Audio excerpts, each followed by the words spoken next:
योगेश आणि सोहेल बघा एकदा पोस्ट. हा सर.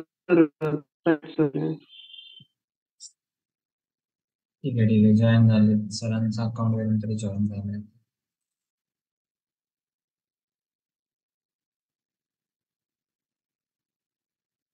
थँक्यू. पोस्ट झालंय. व्हाईट बोर्डच सेव्ह केलाय मी रिटर्न एकदा. ओके सगळे जॉईन झाला असेल. ठीक आहे आतापर्यंत आपण 2 सेशन जे केले कम्प्लीट. फर्स्ट सेशन आपला पूर्ण रिझ्युमेवर गेला. सेकंड सेशन आपला नोकरी. ओके आणि जे नोकरीचं सांगितलं कीवर्ड वगैरे त्याच गोष्टी इतर कोणताही प्लॅटफॉर्म तुम्ही यूज करत असाल तर त्याला सुद्धा फॉलो होतो.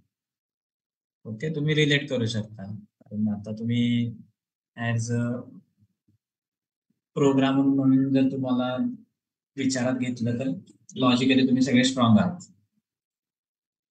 सो लॉजिक इथे जे बघितलंय ते तुम्ही लॉजिकली तिकडे पण इम्प्लिमेंट करू शकता. ओके सो तुम्ही जे आता फ्रेशर कंडिशन मध्ये आहात किंवा आता ज्या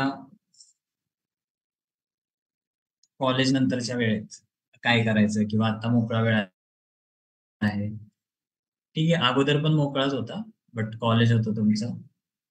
स्टील तो वेळ भरपूर आहे तसा. आपण यूज कसा करतो त्याच्यावर राहिलं depend. So BCS pass out आहात किंवा काही जण लास्ट इयरला आहात किंवा काही जण मास्टर्सच्या लास्ट इयरला आहात. सो आतापर्यंत जॉब लागला नाही तर तयारी स्टार्ट करा आजच्या दिवसापासून जर अगोदरच केली नसेल तर. जेवढं लवकर जॉब मिळवता येईल. कन्सिस्टंटली जरी तुम्ही एक 3 महिने जरी कन्सिस्टंटली अभ्यास केलात ना तरी जॉब मिळवायला काही अवघड नाही. ओके आणि मी सुरुवातीपासून जसं सांगतोय तसं जॉब ओपनिंग कमी झालेत. नाहीयेत अशातला भाग नाहीये, कमी झालेत. सो त्या कमी ओपनिंग साठी तुम्हाला स्वतःला जसं सुटेबल करायचं. ओके तुम्हाला स्वतःला जसं तयार करायचंय की त्या ओपनिंग मध्ये तुमचा नंबर लागेल. ओके त्यासाठी स्किल्स प्रोजेक्ट रिझ्युमे म्हणजे तुमच्या हातात जेवढ्या गोष्टी आहेत त्या सगळ्या गोष्टींवर तुम्हाला प्रयत्न करायचा आहे. जे मी सुरुवातीच्या डायग्राम मध्ये चौकोन काढला होता की तुमच्याकडे 4 स्टेप आहेत टू डू मध्ये. Skills project resume interview preparation. आणि त्याच्या व्यतिरिक्त काय तर जे नोकरी किंवा ज्याच्या थ्रू तुम्हाला जॉब मिळणार नोकरी असेल किंवा आजूबाजूला त्याच्या एन्व्हायरमेंट असेल त्या गोष्टी शिकणं. त्यामधल्या एक्स्ट्रा गोष्टी शिकून त्या इम्प्लिमेंट करून बाकीच्या गर्दीच्या तुलनेत थोडं पुढे जाणं. ह्या गोष्टी तुम्हाला करायच्या. ठीक आहे. एक क्वेश्चन होता की इंटरव्ह्यूची भीती कशी. फेस टू फेस इंटरव्ह्यू देताना बऱ्याच लोकांना भीती वाटते. साहजिक येते भीती वाटणारच आहे कारण तो एक इंटरव्ह्यू आपला लाईफ चेंज करू शकतो. एक तर तुम्ही आत याल किंवा बाहेर जा. ओके त्यामुळे भीती वाटणं साहजिक आहे. पण एक गोष्ट लक्षात घ्या ते जगात कंपन्या पण भरपूर आहेत. एका इंटरव्ह्यू मध्ये नाही सिलेक्ट झाला दुसऱ्यात व्हावं, दुसऱ्यात नाही झाला तिसऱ्यात व्हावं. बट आता हे जे मी तुम्हाला सायकोलॉजी सांगितली ह्याचा चुकीचा अर्थ घेऊन मग तयारीच करायची नाही. होईल ते होईल होईल ते होईल असं नाही करायचं. त्या इंटरव्ह्यू साठी तुम्हाला पूर्ण तुमचं 100% द्यायचंय.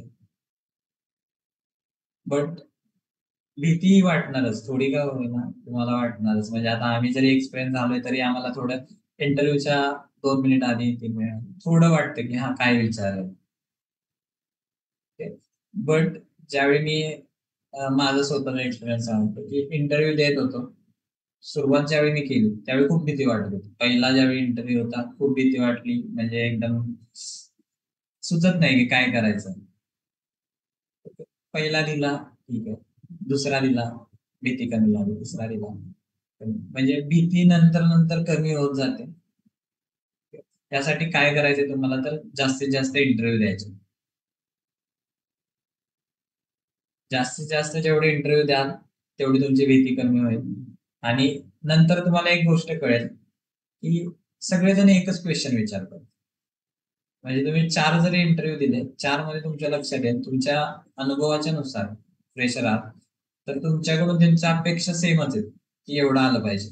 मग त्यातले मोजकेच प्रश्न असतात, तेच थोडे फिरवून विचारले जातात. म्हणजे काही जण विचारतील टेल मी अबाउट ओओपी, काही जण म्हणतील एक्सप्लेन मी अबाउट इनहेरिटन्स, काही जण म्हणतील what is object orientation programming, object oriented programming.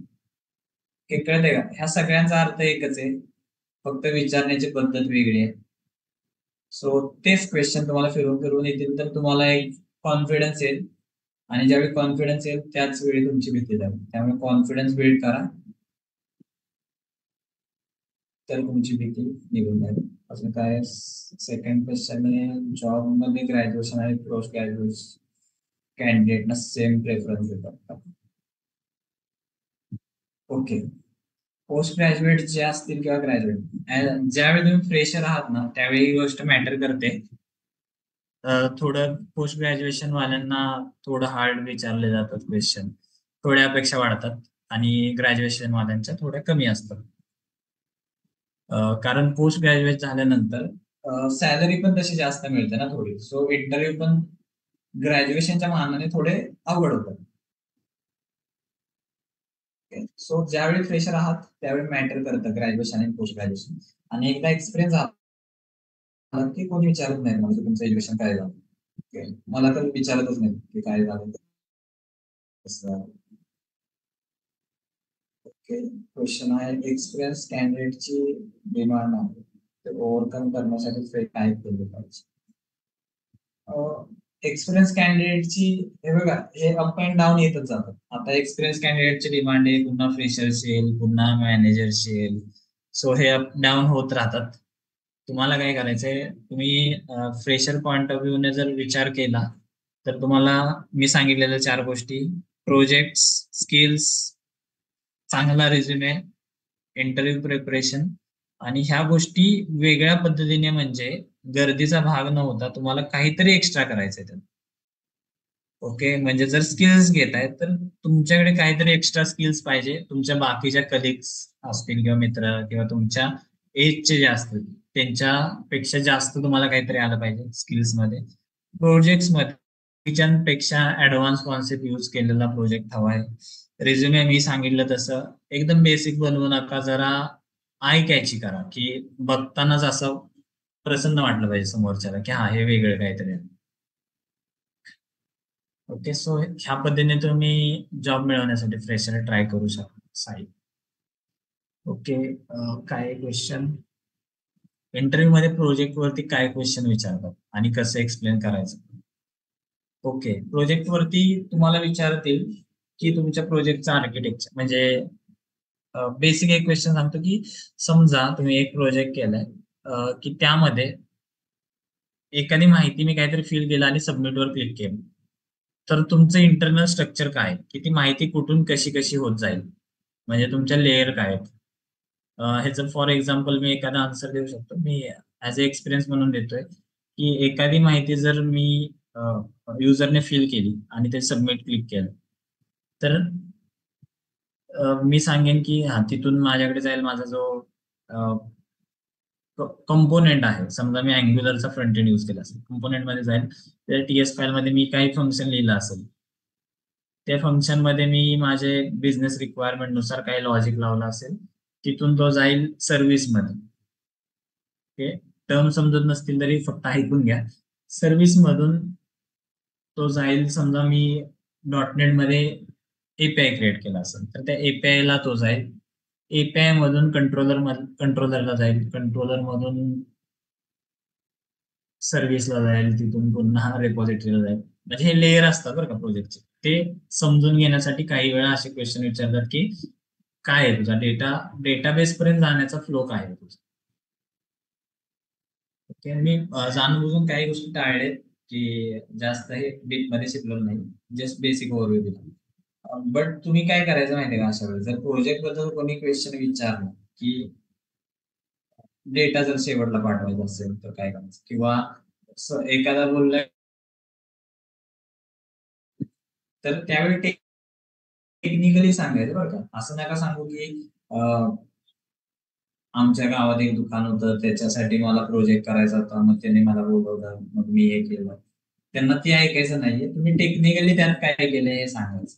So तुम्ही सांगू शकता की मी प्रोजेक्टसाठी बॅकएंडसाठी डॉट यूज केलं, त्यानंतर हे केलं, फ्रंट एंड साठी अँग्युलर केलं. त्यानंतर माझ्याकडे डेटा जास्त होता, मोठ्या प्रमाणात होता. तर तो सेव्ह करण्यासाठी मी काय केलं, माझ्याकडे दोन ऑप्शन होते. रिएक्टिव्ह फॉर्म असेल, टेम्पलेट ड्रिव्हन फॉर्म असेल, अँग्युलर सांगेल. तर मी रिएक्टिव्ह फॉर्म यूज केला, कारण माझ्याकडे डेटा जास्त होता. सो मी रिएक्टिव्ह यूज केला. त्यानंतर मी आतमध्ये हे यूज केलं, त्यानंतर एंटिटी फ्रेमवर्क यूज केलं. ज्यावेळी तुम्ही असे पॉईंट देताय ना त्यांना, त्यावेळी ते काय करतील, इंटरव्ह्यूवर त्यातला एक टॉपिक पकडतो. म्हणजे तो बोलला की हा, मग तू रिएक्टिव्हचा विषय काढलास, रिएक्टिव्ह फॉर्म काय आहे, कळतंय का? म्हणजे हे क्वेश्चन तुमच्या बोलण्यातूनच इंटरव्ह्यूवरचे नेक्स्ट क्वेश्चन आले पाहिजे. असं नकोय की इंटरव्ह्यूवरच्या मनात जे येतो ते विचारू. तुम्ही काहीतरी त्याला कारण द्यायचं, त्याच्यावर त्याचे क्वेश्चन येतील, अशा पद्धतीने आन्सर देण्याचा प्रयत्न करा.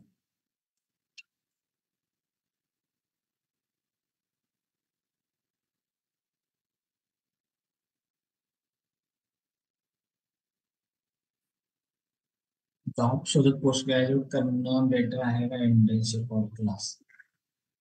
जॉब शोधत असताना इंटर्नशिप करा. ओके. एक सिंपल क्वेश्चन आहे की जॉब शोधत असताना पोस्ट ग्रॅज्युएटेड करावं का इंटर्नशिप करावी का क्लास करावी? तिन्ही गोष्टी एकत्र होण्यासारख्या आहेत तसं. म्हणजे पोस्ट ग्रॅज्युएशनला ऍडमिशन टाका, मध्ये गॅप घेऊ नका.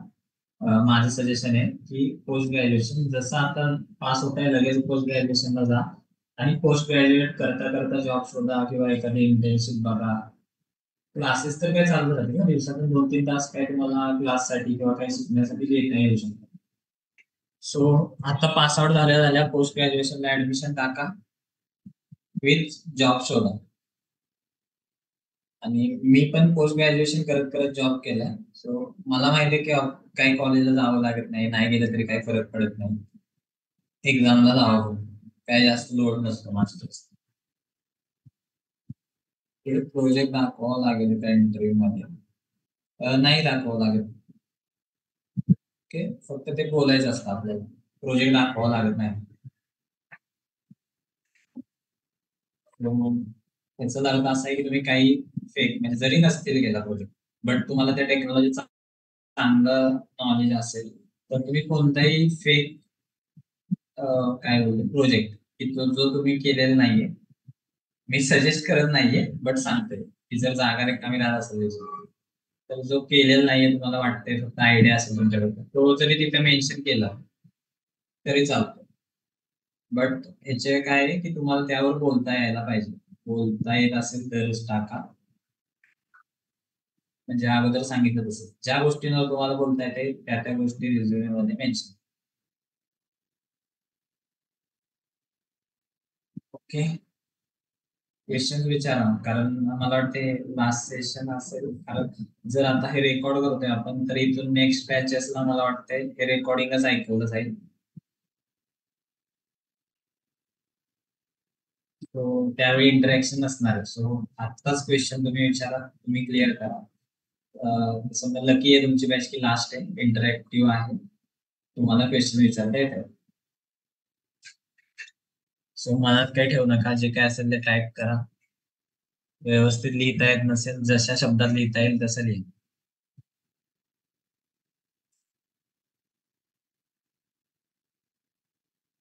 ओके, तोपर्यंत थोडं कंटिन्यू करतो. फर्स्ट जॉब पासून माझ्या, फर्स्ट जॉब पासून नाही.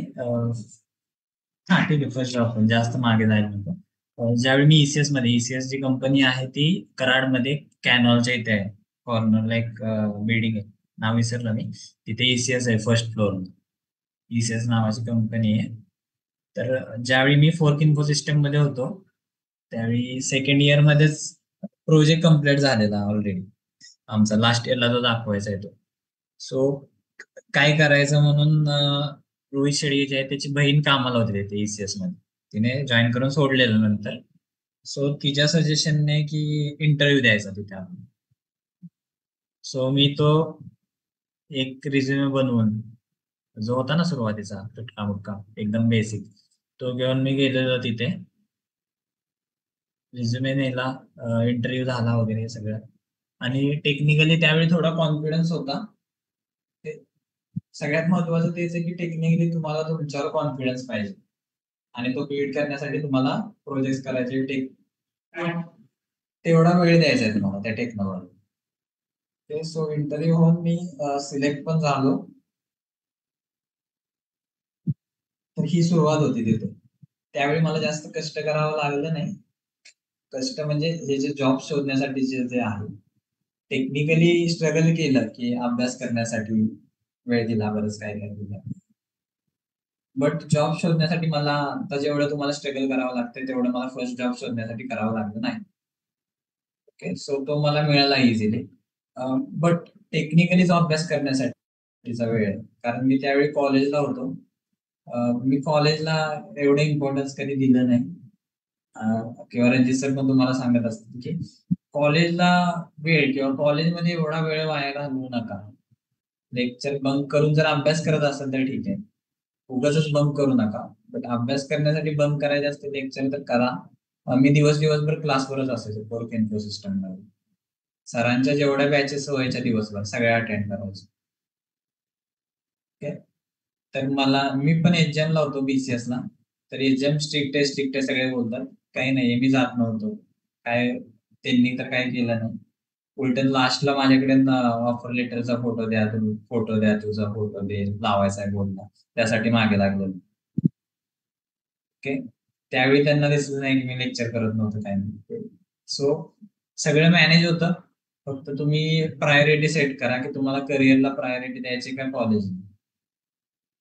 ओके. आणि आता इथून पुढे पण मास्टरला ऍडमिशन घ्याल तर कॉलेजवर एवढं लक्ष देऊ नका, कारण कॉलेजचे सिलेबस खूप मागे. तिथे जे शिकवलं जातं ते कंपनीत यूज होत नाही. पॉलिसीज वगैरे असतील म्हणजे सगळेच यूज होत नाही असं नाही. बट खूप बॅकवर्ड आहे सगळा सिलेबस. सो तुम्ही तुमच्या याने नवीन शिका, रजिस्टर तुम्हाला टेक्निकली सांगतीलच की, कारण आता त्याच्यासमोर आम्ही घडलोय किंवा आमचं सिनियर घडलोय. सर त्यांना माहिती आहे की ह्या वेळी काय केलं पाहिजे तर तुम्ही जॉबला लागाल. सो थोडं कॉलेज कॉलेज प्रेम बंद करा तुमचं आणि करिअरवर लक्ष द्या. एखादी टेक्नॉलॉजी निवडा, त्याच्यामध्ये जास्त अभ्यास करा, ऑनलाईन कोर्सेस करा, सर शिकवतीलच. ऑनलाईन वेबसाईट आहेत, काही फोरम आहेत. अभ्यास चालू ठेवा आणि प्रोजेक्ट बिल्ड करा. प्रोजेक्ट जोपर्यंत बिल्ड करत नाही तोपर्यंत तुम्हाला कॉन्फिडन्स येणार नाही. सो पहिल्या जॉबला लागण्याच्या अगोदर मी टेक्निकली कष्ट हे घेतले होते फक्त, की टेक्निकली स्ट्रॉंग झालो होतो.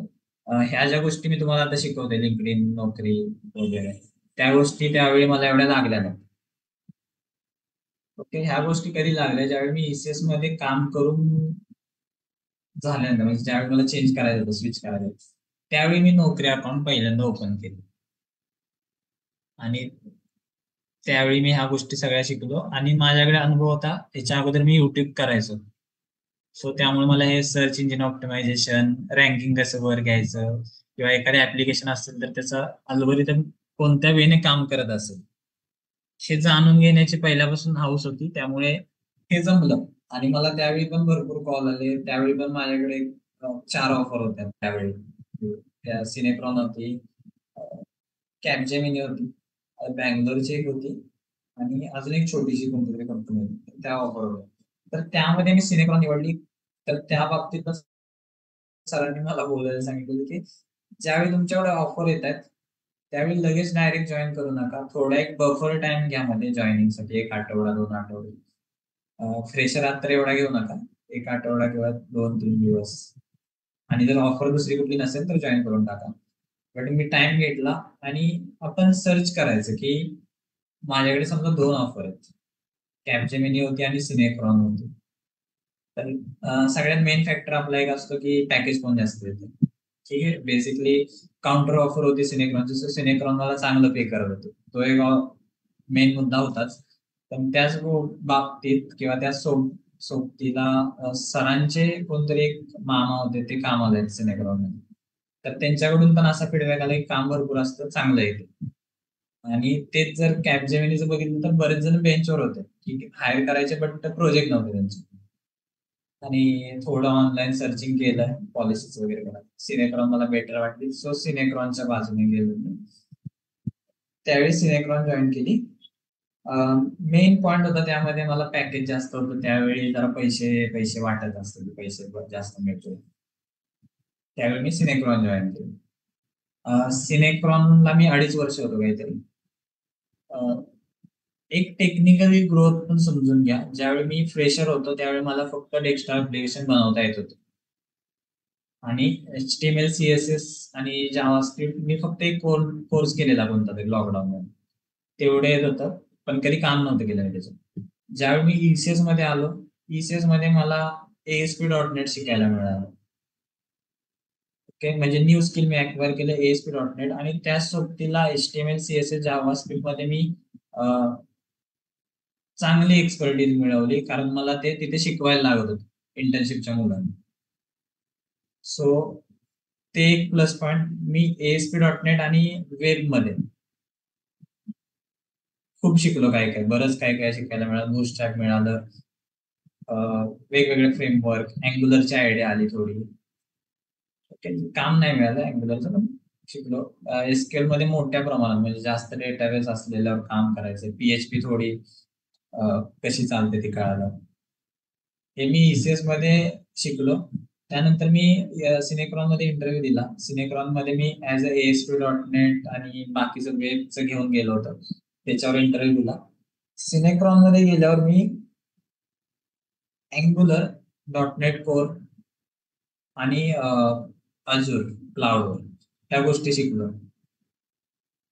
आणि ह्या गोष्टी मी चांगल्या हँड्स ऑन घेतला सगळ्यांवर, आणि त्यानंतर मी सोडल्या. मी सिनेक्रॉन मध्ये थांबलो होतो कारण माझं मास्टर्स कम्प्लीट व्हायचं होतं. मास्टर्स एकदा कम्प्लीट केलं की माझा विचार होता की सोडून टाकायचं. थोडा वेळ घेतला मी, लेट झालं सोडायला मला, एक 5-6 महिने गेले, थोडे वेगळे काम चालू होते त्यामुळे.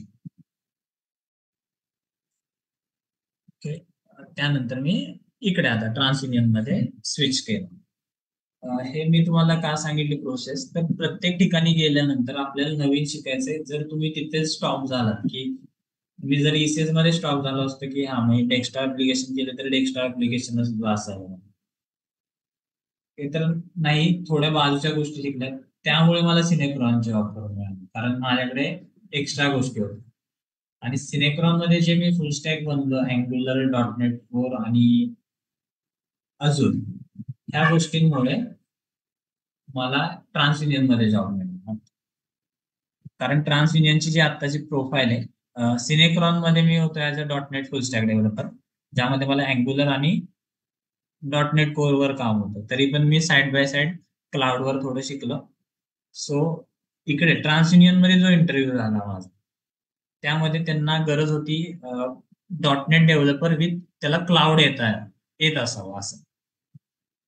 ओके, माझा एवढा एक्सपिरियन्स नसूनही काय झालं, माझ्याकडे आयडिया होती की इंटरव्ह्यू मध्ये मी त्यांना सांगितलं की मला हे येते ते येते. सो ती तयारी बघून त्यांनी मला क्लाउडच्या वर्कसाठी पण हायर केलं.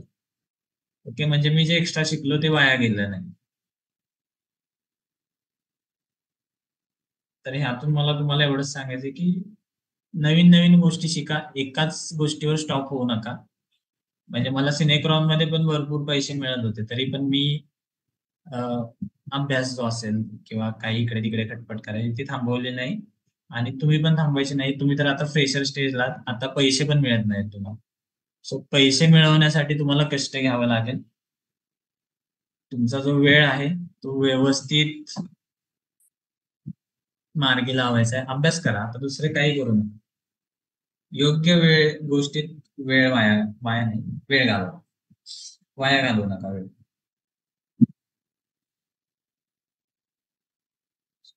आता ट्रान्सयुनियन मध्ये आहे. सिनेक्रॉन जी होती सर्व्हिस बेस्ड होती, तिथून मी ट्रान्सयुनियन, म्हणजे मी सिनेक्रॉन सोडतानाच विचार केलेला की आता प्रोडक्ट बेस्ड कंपनी असतील त्याच्यामध्ये जायचे. सो माझ्याकडे आता इथे पण 4 ऑफर होत्या हे सोडताना. एक मुंबईची होती, 2 इथल्याच प्रोडक्ट बेस्ड होत्या, एक Jet2 ट्रॅव्हल म्हणून होती, आणि ही ट्रान्सयुनियन एक आहे. अजून एक होती त्याचं नाव विसरलं. सो ह्यांच्यावर ह्या गोष्टींमध्ये पण मग कम्पेअर करावं लागतं. मला जेट टू जी होती ती खूप जास्त पॅकेज देत होती. ओके, म्हणजे आता मी ट्रान्स युनियन जॉईन केले, खूप नाही, डिफरन्स मेजर होता तसा, काही लाखात फरक होता. तरी पण मी ट्रान्स युनियन जॉईन केली, कारण ह्याच्या मागे मी थोडा एक रिसर्च केला. कारण आता प्रोफेशनल लाईफ स्टार्ट होते. सो वर्क लाईफ बॅलन्स जो आहे तो कुठल्या कंपनीत चांगला मिळेल हे पूर्ण बघावं लागतं. कुठल्या कंपनीत मला चांगल्या टेक्नॉलॉजीवर काम करता मिळेल ही एक सेकंड गोष्ट, आणि कुठल्या कंपनीच्या पॉलिसीज चांगल्या आहेत. ह्यासाठी तुम्हाला ग्लासडोर वेबसाईट आहे, त्याच्यावर तुम्हाला कंपन्यांची माहिती मिळते. लिंक्डइन वर तुम्ही एखाद्याशी कनेक्ट करू शकता त्या कंपनीतल्या, त्याच्याशी बोलू शकता की कसं आहे काय आहे. किंवा जे एच आर आपल्याशी कनेक्ट करतात त्यांच्या बोलण्या वागण्यातून पण आपल्याला कळतं की कंपनीची काय असेल पॉलिसी. तो इंटरव्ह्यू घेतो, त्याचे क्वेश्चन विचारण्याची पद्धत किंवा क्वेश्चन काय विचारते, आणि ज्यावेळी शेवटला तो विचारतो की काय क्वेश्चन आहे, त्यावेळी तुम्ही त्यालाही विचारू शकता सिम्पली की तुमच्या कंपनीबद्दल बोलायचं की तुम्हाला आवडलेले काही पॉईंट आणि निगेटिव्ह पॉईंट तुम्हीच सांगा. त्यावेळी पण बऱ्याच गोष्टी कळून जातात. ह्या गोष्टी करून मी ट्रान्स युनियन निवडली. ओके, सो काही वेळा पैशाच्या पेक्षा आपल्याला आपली हेल्थ, वर्क लाईफ बॅलन्स पण बघावं लागतो. हे तुम्हाला हळूहळू पुढे गेल्यावर कळेल. ओके, सो आता जी माझी कंपनी आहे ट्रान्स युनियन, ही प्रोडक्ट बेस्ड कंपनी आहे. मोस्टली आता माझा जो प्रोजेक्ट चालू आहे तो युकेचा आहे. यामध्ये एकच दिवस मला ऑफिसला जावं लागतं. ते पण फ्लेक्झिबल टायमिंग आहे. 10:30 ऑफिसला जायचं, 5 घरी यायचं. ओके. पूर्ण प्रोडक्ट बेस्ड कंपनी असल्यामुळे खाणं पिणं असतं सगळं तिथे, गेम. म्हणजे सांगतोय का तुम्हाला मी की आयुष्य खूप सुंदर आहे पुढं, फक्त हे जे सुरुवातीचे काही वर्ष आहेत ह्यात कष्ट करा, नंतर निवांतच आहे. निवांत म्हणजे थोडं निवांत रिलॅक्स करत करत जगू शकता. म्हणजे मला आता काही गडबड नाही की मी क्लाउड मध्ये आता लगेच महिन्यात सर्टिफिकेशन घ्यायचं, तयारी चालू आहे माझी सर्टिफिकेशनची, बट गडबड नाहीये काय. चिल रिलॅक्स करत किंवा फिरत काम करत निवांत चालू. सो हेच तुम्हाला पण फॉलो करायचंय. मी ज्या गोष्टी आता तुम्हाला सांगितल्या त्या जर व्यवस्थित केल्या तर पुढे एन्जॉय करा, आणि जर ह्या फॉलो नाहीत केल्यात तर मग गटांगळ्या खाव्या लागतील, जसे बरेच माझे मित्र खात आहेत. ओके, मला नाही वाटत की त्यांनी खाव्या, बट स्टील त्यांनी त्यावेळी मजा जी केली, ज्यावेळी मी अभ्यास करत होतो किंवा माझे मित्र आम्ही अभ्यास करत होतो त्यावेळी काही जण फिरत होते, काय करत होते, बट आत्ता जॉब मिळत नाहीयेत ना. आत्ताची कंडिशन अवघड आहे त्यांच्यासाठी. सो आत्ता कष्ट घ्या, पुढे निवांत व्हा.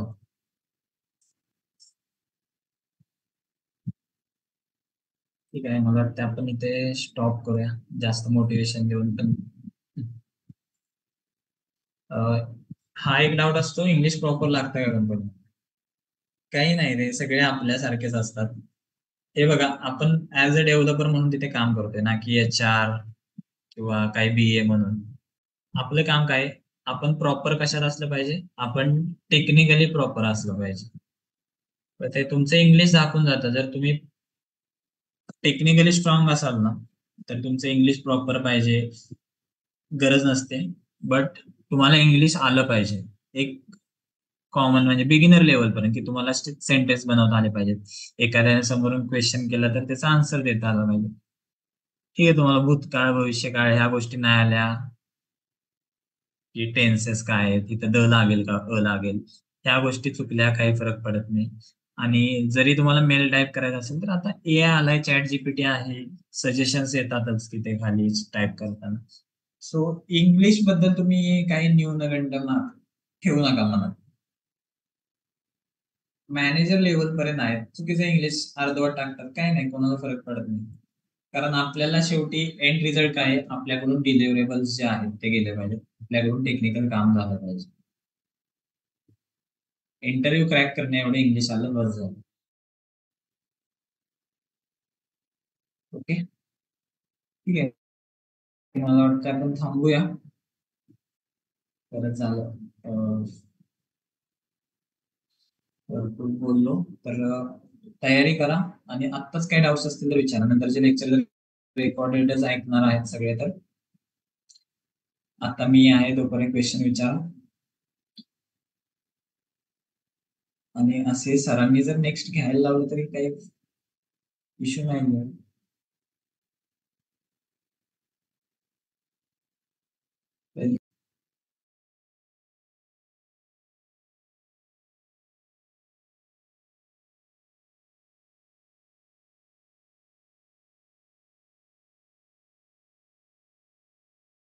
सर आहेत का लेक्चरला? सर असतील तर सर काही बोलायचं असेल तर.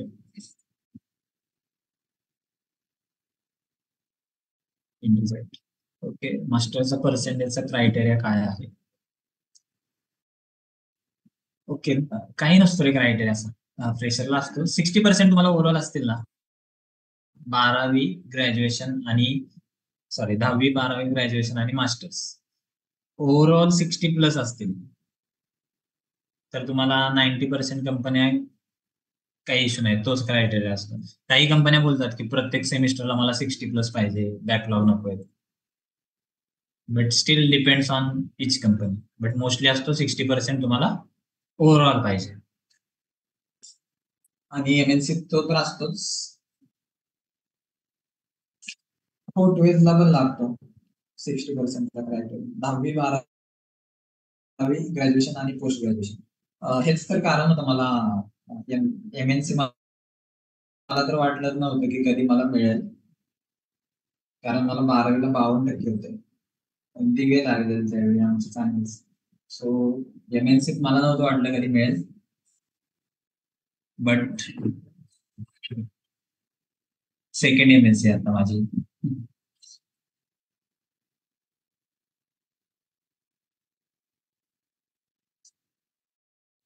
एमएनसी आणि दुसरी साधी कंपनी ह्यात जर तुमच्याकडे ऑप्शन असतील ना, तर जर काम करायची खरंच इच्छा असेल जास्त तर साधी निवडा सुरुवातीला, नंतर एमएनसी स्विच मारा. कारण एमएनसी मध्ये थोडं निवांत कल्चर असतं. ते तुमच्यावर कोण असं बंदूक धरून बसलेलं असते की झालं पाहिजे, आता झालं पाहिजे. सो ते स्मॉल स्केल मध्ये तुमच्यावर लक्ष ठेवायला एक जण असतो जो त्रास देतो, वाटतं की त्रास होतोय, बट तुमच्या फायद्याचे टेक्निकल. बट चांगली एमएनसी जर मिळत असेल खरंच, त्याच्यात का एसेंचर एक चांगली आहे किंवा दुसऱ्या कुठल्या तर त्या सिलेक्ट करा. उगाच अडकू नका स्मॉल स्केल मध्ये.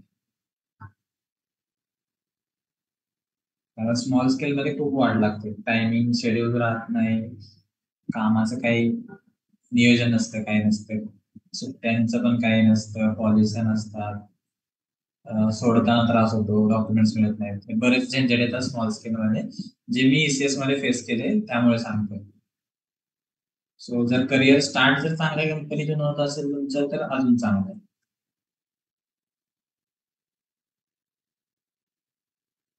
4 मिनिट राहिलेत, कोणाला काही विचारायचं असेल तर विचारा. नाहीतर लेफ्ट केलं तरी चालेल.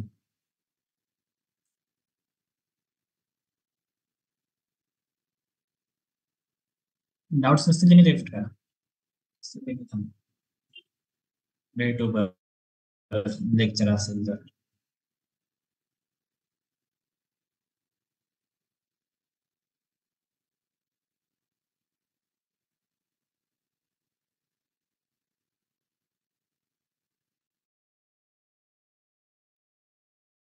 तोपर्यंत योगेश सर आहेत का बघ रे, इंद्रजी.